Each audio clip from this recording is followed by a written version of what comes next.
Hi guys! So, nagkwata karon og panakot nga lamas sa pangtula sa isda kay duol ng oras. So, mo na nga panakot guys. So, nag-uus sibuyas kay kulag sibuyas. So, ano na guys. So, nagpaugot tara. Then, nanaw na siya pagutat sa kamatis guys. So, dako man siya guys. So, tuluran ako siya cut. So, hugasan ako ang atsal. Kaya siyempre, hugasan mo gina-discern mo gutaron, diba? So, gutad na, paspas gutad kay doon lang oras.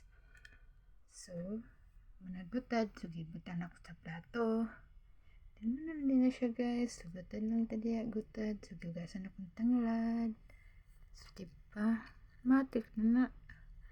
So, dahunan, didagko na ako na siya gutad ang dahunan guys kay pantula man. So, giputol ko na diretso ang Chinese pichay guys kay para matik. So, nag-anak na sa ko lababo guys kay nung hipos ko sa mga plato, nung hugas ko sa plato kay uga naman.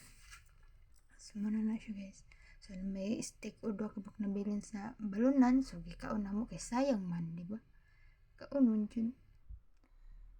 So, muna na siya guys. Di pang kuha na akong balunan. Di pang hipuson kay uga naman. So, nilimog mo ko guys kay na suksukar akong hipon sa steak ko. Diba? Hipos na hipos. Tadadang. Ano guys. So, diba? Dimatik na. So, mo rin ang bangos akong katulangan guys. So, naipakahuman. Di mo snack ta.